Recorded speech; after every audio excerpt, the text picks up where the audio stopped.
Hi everyone welcome to Veda feast. ఈరోజు పిల్లల కోసం హెల్తీ రెసిపీ ఊదలతో దోస సింపుల్‌గా, టేస్టీగా ఎలా చేసుకోవాలో ఇప్పుడు ముందుగా చూద్దాం. ఒక బౌల్ ఇందులో తీసుకుందాం. ఒక చిన్న గ్లాసు ఊదులను వేసుకుందాం. ఒక గ్లాసు మినపగుళ్ళు గూడా వేసుకుందాం. ఒక చిన్న గ్లాస్ బియ్యం గూడా వేసుకుందాం. తర్వాత హాఫ్ టేబుల్ స్పూన్ మెంతులు, స్పూన్ పచ్చిశనగపప్పు గూడా వేసుకుందాం. ఇందులో వాటర్ పోసుకొని ఒకసారి శుభ్రంగా కడుక్కుందాం. ఇందులో వాటర్ పోసుకొని రాత్రంతా నానబెట్టుకుందాం. తర్వాత మరో బౌల్ తీసుకొని ఒక చిన్న గ్లాస్ అటుకులు వేసుకుందాం. వీటిని ఒకసారి శుభ్రంగా కడుక్కుందాం. ఇందులో వాటర్ పోసి వీటిని కూడా రాత్రంతా ఇప్పుడు వీటిని నానబెట్టుకుందాం. మిక్సీ పట్టుకుందాం. ఒక మిక్సీ జార్ తీసుకుందాం. పప్పులని మిక్సీలో వేసుకుందాం. అలాగే అటుకులను గూడా పిండి కొద్ది కొద్దిగా వాటర్ పోసుకుంటూ మెత్తగా మిక్సీ పట్టుకుందాం. పిండి మొత్తాన్ని ఈ విధంగా మిక్సీ పట్టుకుందాం.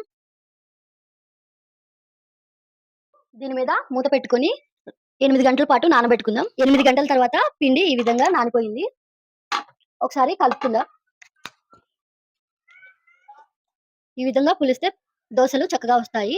ఇందులో ఒక 2 టేబుల్ స్పూన్లు ఉప్పేసుకుందాం. ఒకసారి కలుపుకుందాం. దీన్ని పక్కన పెట్టుకుందాం. స్టవ్ ఆన్ చేసి పాన్ పెట్టుకుందాం.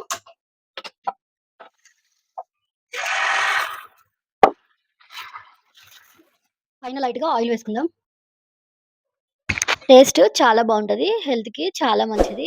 మీరు గూడా ట్రై చేసి ఎలా ఉందో కామెంట్ చేయండి. వీడియో నచ్చితే లైక్ చేయండి, షేర్ చేయండి. మరిన్ని హెల్తీ రెసిపీస్ కోసం మన ఛానెల్‌ని సబ్స్క్రైబ్ చేసుకోండి. Thanks for watching.